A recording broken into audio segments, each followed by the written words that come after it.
మన్యం జిల్లా అర్థం గ్రామ సమీపంలో అంతరాష్ట్ర రహదారి చూడండి, పెద్ద పెద్ద గొయ్యలు అయిపోయినాయి. నిన్న చిన్న వర్షం పడిసరికి గొయ్యలు నిండిపోయి ఇప్పటికి 2-3 పడిపోయిన పరిస్థితి ఉంది. రెండు సందర్భంలో కూటమి ప్రభుత్వంలో ముఖ్యమంత్రి నారా చంద్రబాబు నాయుడు వచ్చిన తర్వాత ప్రతి సంక్రాంతికి మీ ఊరు వెళ్తే రహదారులన్నీ సక్రమంగా ఉంటాయి, రహదారులన్నీ సూపర్గా ఉంటాయని చెప్పారు.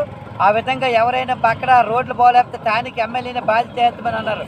అయితే ఇలాంటి సందర్భంలో పండగ ముందు పార్వతీపురం నుండి పూనేరు వరకు పెద్ద పెద్ద కోతులు చెప్పారు. ఈ చిన్న కోతులు అన్నీ కూడా వదిలించారు. ఈ చిన్న కోతులు వదిలితే మరి ఎందుకు వదిలించారో తెలియని పరిస్థితి. దగ్గర కట్టబాలా లేకపోతే వర్షాకాలం అన్నప్పుడు లారీలను దిగిపోతే దగ్గర బాగు చేయాలని చెప్పి తెలియజేస్తున్నాం. ఏదేమైనా కూటమి ప్రభుత్వం ముఖ్యమంత్రి నారా చంద్రబాబు చెప్పిన రీతిగా మా పార్వతీపురం నుండి పూనేరు వరకు 3 రాత్రులకి వెళ్ళి రహదారి మార్గంలో పనులు జరగలేదని చెప్పి తెలియజేస్తున్నాం. 50% పనులు జరిగాయి, ఇంక 50% పనులు జరగలేదు. ఎందుకంటే వర్షాలు పడకపోవడం వల్ల ఈ విధంగా కొంత ఇబ్బంది లేదు. కానీ వర్షాలు పడితే అసలుకి ఈ రహదారులు వెళ్ళని పరిస్థితి ఉంది. ఎప్పటికైనా మేము మొన్న ఆర్ఎంబీ ఈ గారికి మెమోరాండం ఇచ్చాం 15 నెలల రోజుల క్రితం. ఆయన ఏమంటారంటే ఎమ్మెల్సీ ఎన్నికలు ఉన్నాయి, ఎన్నికలు అయిపోయిన వెంటనే మేమంతా 2వ విడత కూడా పనులు చేస్తామన్నారు.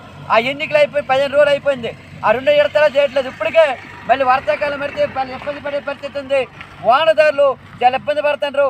కాబట్టి వెంటనే ఏదైతే ముఖ్యమంత్రి నారా చంద్రబాబు నాయుడు చెప్పారో ఆ దిశగా రోడ్లన్నీ కూడా పూర్తి చేయాలి.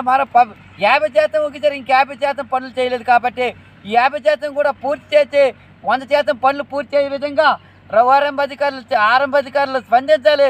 లేని ఏళ్ల భవిష్యత్తులో పెద్ద ఎత్తున ఆందోళన చేస్తామని చెప్పి ఈరోజు సిపిఎం పార్టీ ఆధ్వర్యంలో అటు కలెక్టర్ గారికి ఇటు ఆరంభ అధికారులకి తెలియజేస్తున్నాం. చూడు ఎవరు ఫోన్ చేస్తాం. కట్ అయింది మధ్యనే లేదు అవలేదు కదా.